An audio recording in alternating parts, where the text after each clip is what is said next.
The Shadow Attorney General was told Jeremy Corbyn and Labour's policy was clear as mud for voters to interpret. Labour have yet to solidify their true position on the UK's final single market relationship when the country leaves the European Union. Hardleft veteran Jeremy Corbyn said it would be impossible for the UK to be in the EU's single market if not a member of the bloc, during a July interview with Andrew Marr.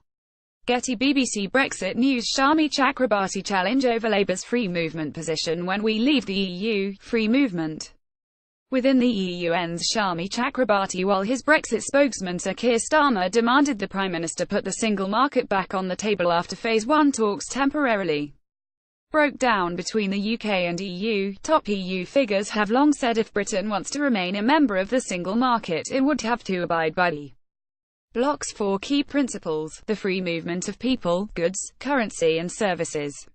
Addressing the uncertainty, BBC Radio 4's Any Questions, host Jonathan Dimbleby said, "I want to put to you what you said in July in relation to immigration and free movement. We haven't said, this is Labour, we haven't said we'll have control of free movement of people. What we want is to be able to have fair migration which avoids people's jobs being undercut.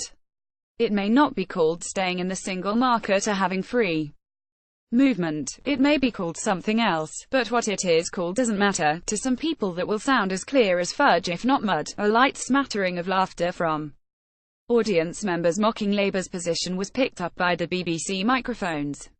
Friday, December 8, 2017. Here is the 15-page Brexit deal in full. Ms Chakrabarti, a close ally of Mr Corbyn, responded, "When we leave the EU, free movement within the EU ends, but we will still need migration. Our NHS is calling out for qualified nurses.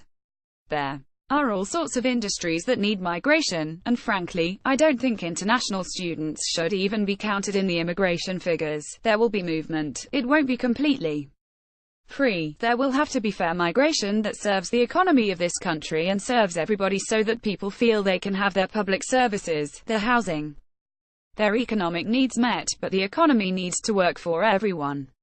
Enough divide and rule. It's time to unite and govern."